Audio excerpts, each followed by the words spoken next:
Hello నమస్తే. నేను journalist Srinivas. ఈరోజు వెలుగు పేపర్‌లో బీఆర్ఎస్ వాళ్ళ కడుపులో మూసీని మించిన విషం ఉంది. మురికి కూపంగా మారిన నదిని ప్రక్షాళన చేస్తామంటే అడ్డుకుంటారా? అభివృద్ధిని అడ్డుకుంటే మిమ్మల్ని చరిత్ర క్షమించదని సీఎం రేవంత్ రెడ్డి గారు చెప్తున్నారు. 1,00,00,000,00,000 ఖర్చు పెట్టి సోషల్ మీడియాలో నాపై దాడి చేస్తున్నారు. కోట్లు ఖర్చు పెట్టాట. ఎవరెన్ని చేసినా వెనక్కి తగ్గను, ప్రక్షాళన చేసి తీరుతాం.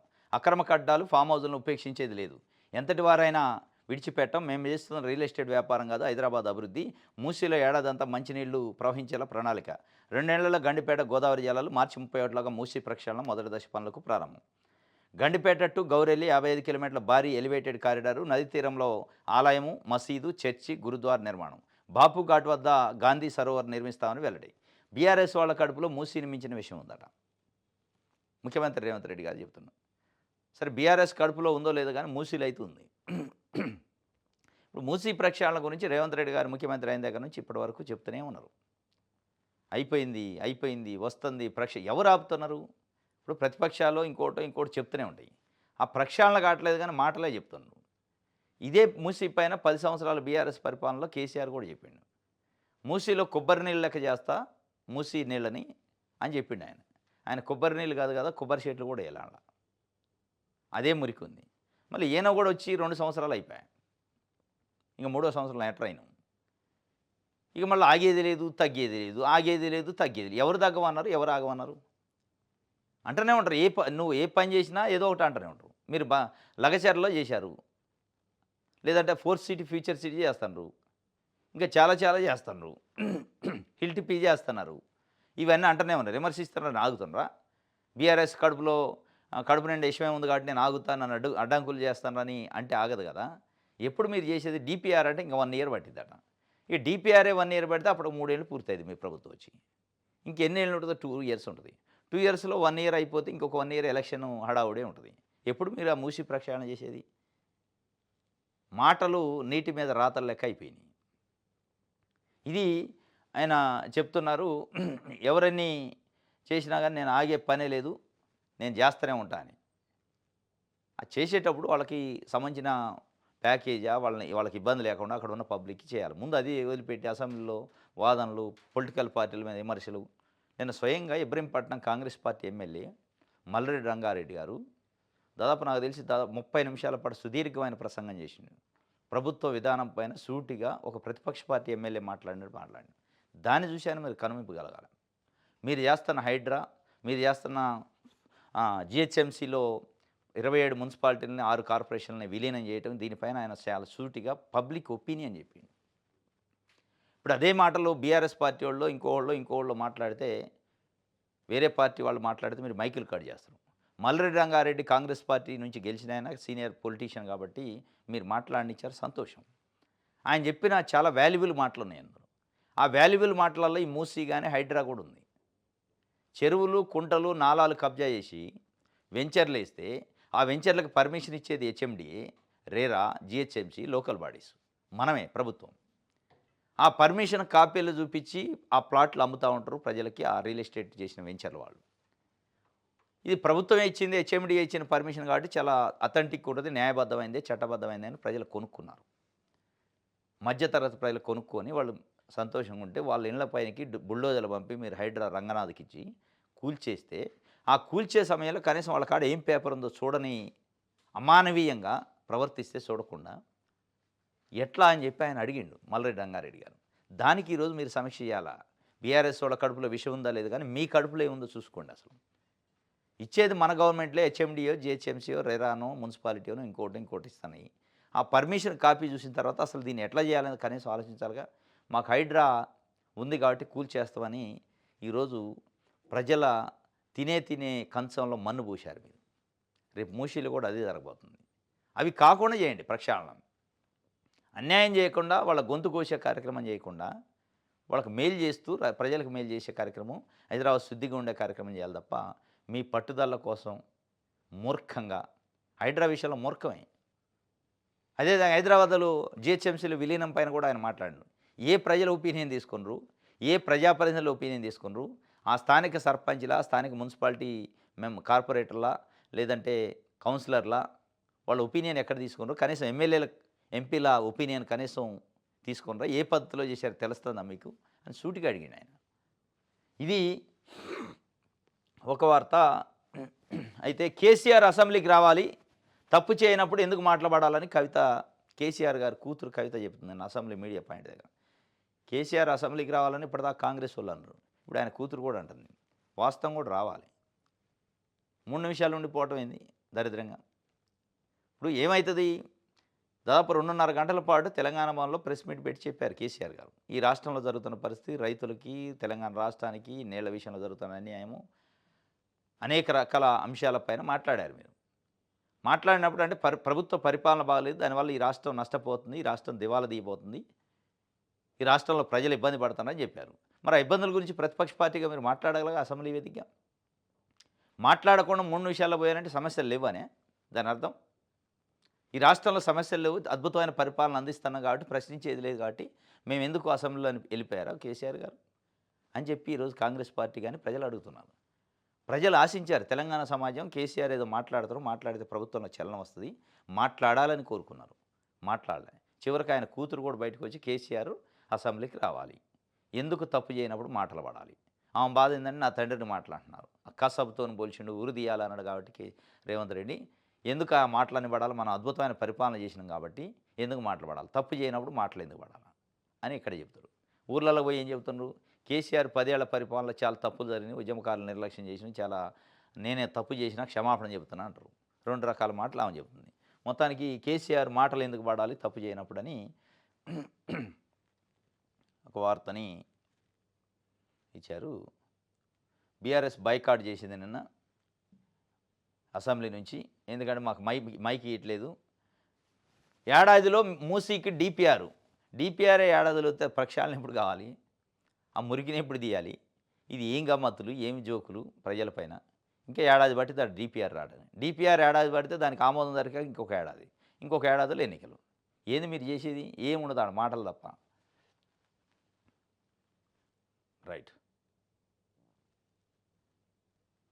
ఇది ఒక వార్త విజయక్రాంతికి సంబంధించి.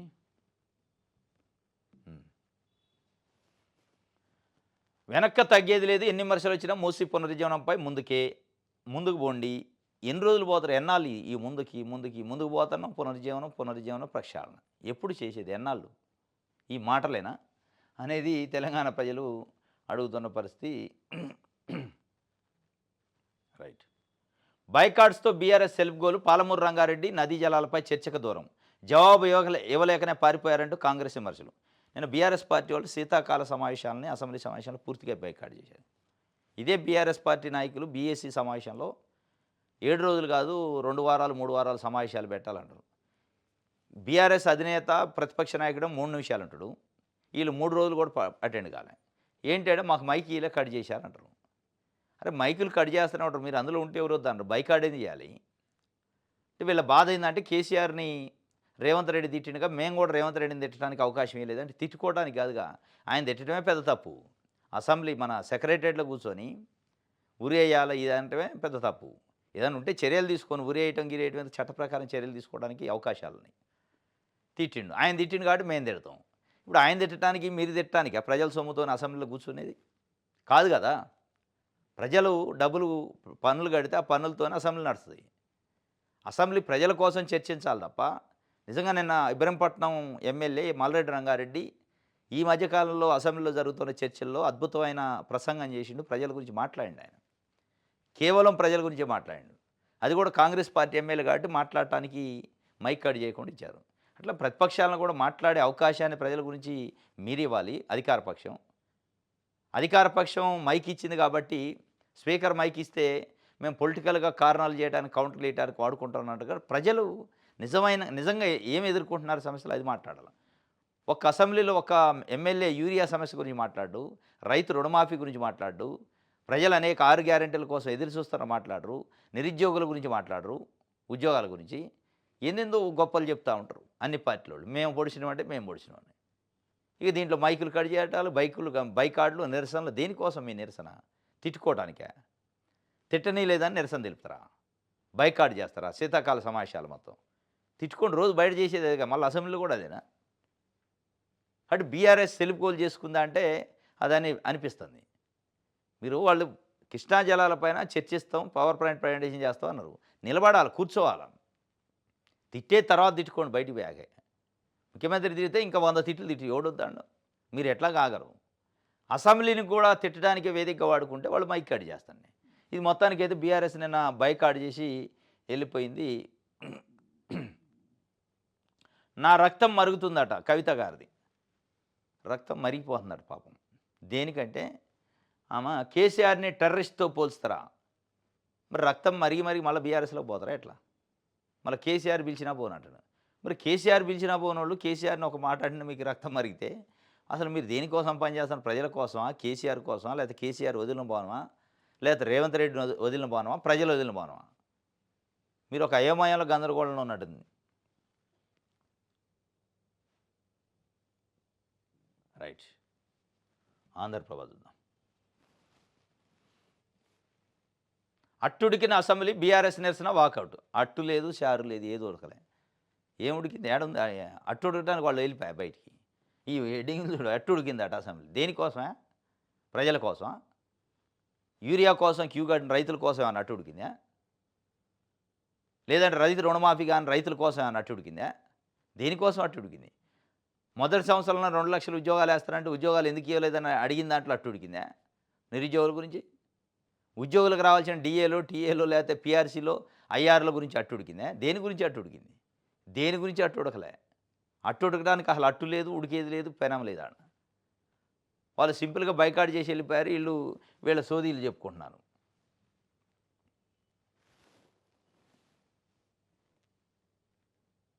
రైట్. కొత్త జిల్లాకు జైపాల్ రెడ్డి పేరు పెడతారట. మేడ్చల్ మల్కాజ్గిరి జిల్లా ఇకపై లస్కర్ జిల్లా ఇద్దట. హద్దులు మారుస్తూ ప్రతిపాదనలు సిద్ధం చేసిన అధికారులు సీఎం రేవంత్ పరిశీలనకు ఫైలు అసెంబ్లీలో ప్రకటించే అవకాశం. కొత్త జిల్లాలు పెడతారట.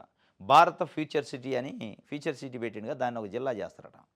ఆ జిల్లా చేసి ఎస్ జైపాల్ రెడ్డి కేంద్ర మాజీ మంత్రి, ఆ ఏరియాకి సంబంధించిన ఆయన కాబట్టి ఆయన సొంత గ్రామం, ఆయన పుట్టిన ఊరిని కూడా ఆ జిల్లాలో ఉండేట్టు పెట్టి షాద్ నగర్ ఆ ప్రాంతం అంతా కలిపి ఒక జిల్లా పెట్టి ఎస్ జైపాల్ రెడ్డి జిల్లా చేస్తారట. మేడ్చల్ మల్కాజ్గిరి జిల్లాను లస్కర్ జిల్లా అట. ఈ పేర్లు మారడానికి, ఈడిదట్టు మారడానికి, హద్దులు మారడం ఈ కాదు చేయాల్సింది. మౌలికమైన మార్పు తేవాలి, మౌలికమైన పరిపాలన చేయాలి. అది కాకుండా ఈ ఈ చేస్తున్నారు. ఇది ఒక వార్త అయితే.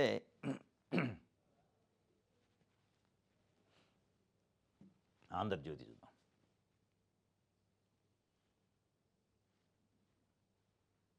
రైట్. కొత్త బైక్పై 2000 చేసేస్తారట. కారుకు 5000, భారీ వాహనానికి 10,000 అయిపోయాయి. GST, super GST, super savings అన్నారు. జిఎస్టీ తగ్గించిన అంటే ఇప్పుడు మనం వెహికల్స్ ఏమైనా 2 వీలర్స్ కానీ 4 వీలర్స్ ఏ వెహికల్ కొన్నా, వాహనాలు కొంటే వాహనాలపైన జిఎస్టీ 28% నుంచి 18% తగ్గించారు. అంటే 10% లాభమైంది పాపం. బైకులు, కార్లు ధరలు తగ్గినాయి ఆ మేరకు. ఓ 2-3 నెలలు తగ్గిందో లేదో వీళ్ళకి కళ్ళల్లో ఇక మంట మండుతూనే ఉంది ప్రభుత్వాన్ని పరిపాలించే వాళ్ళకి. అట్టట తగ్గిస్తాం మనం అని చెప్పి ఇప్పుడు చేసేస్తారట. ఇప్పటికే ఆంధ్రప్రదేశ్లో 10% చేసేస్తూనే ఉన్నారు. వీళ్ళు ఒక కారుకి అయితే 5,000 అట, భారీ వాహనానికి 10,000, బైక్కి 2,000 అట. ఆ తగ్గించిందని మళ్ళీ పెంచే కార్యక్రమం.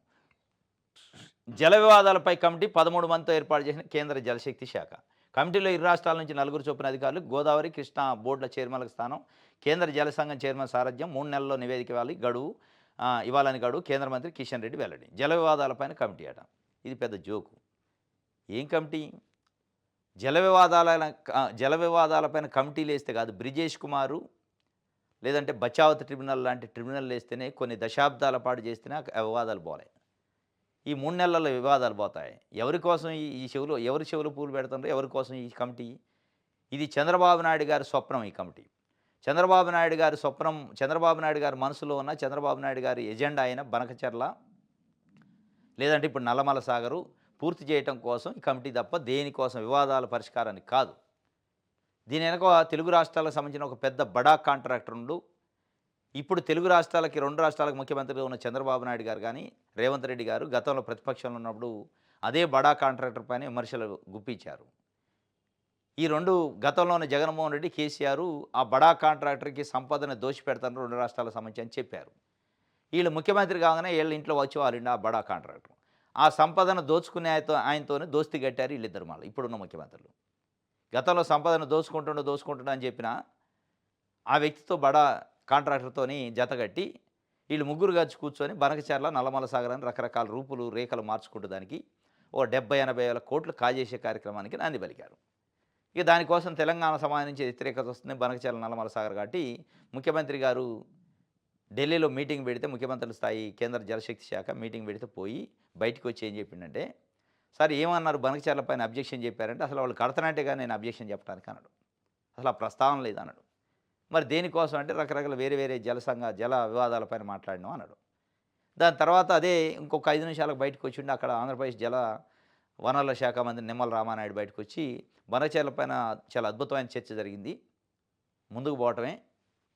దీనిపైన కమిటీ వేయటానికి ఒప్పుకున్నాడు రేవంత్ రెడ్డి అని చెప్పిండు.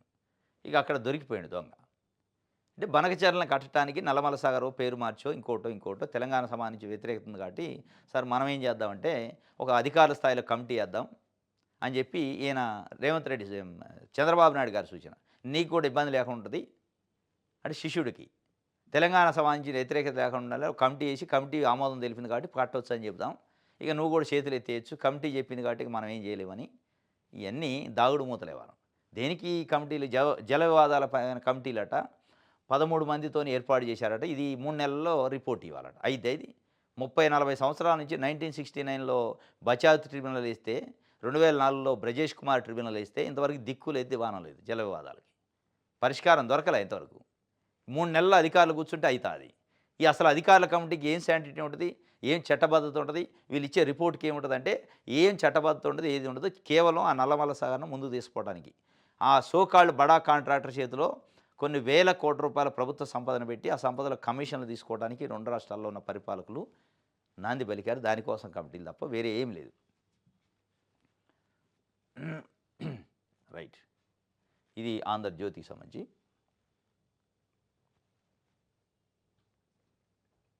సాక్షి పేపర్ చూద్దాం.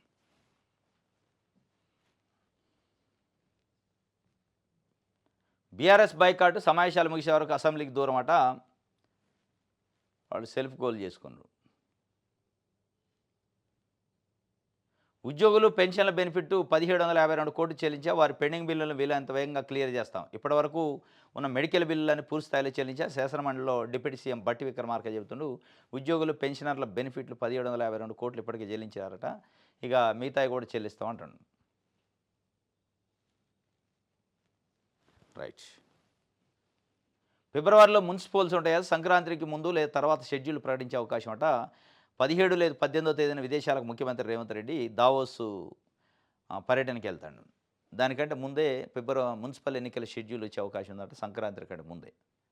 నాకు తెలిసి సంక్రాంతి కంటే ముందు వచ్చిందంటే జనవరి లాస్ట్ వీక్లో కానీ ఫిబ్రవరి ఫస్ట్ వీక్లో ఎన్నికలు ఉండే అవకాశం ఉంది. దీనికి సంబంధించిన ఒక వార్తని ఆగమేఘాల మీద ఏర్పాటు చేస్తాను. జడ్పీటీసీ ఎంపీటీసీని పక్కన పెట్టి మున్సిపల్ ఎన్నికలు పెట్టుకోవాలని చూస్తాను. ఇది ఒక వార్త. ఇది ఈరోజు న్యూస్ ఛానల్స్. రేపు తాజా వార్తలతో తిరిగి కలుసుకుందాం. Thank you.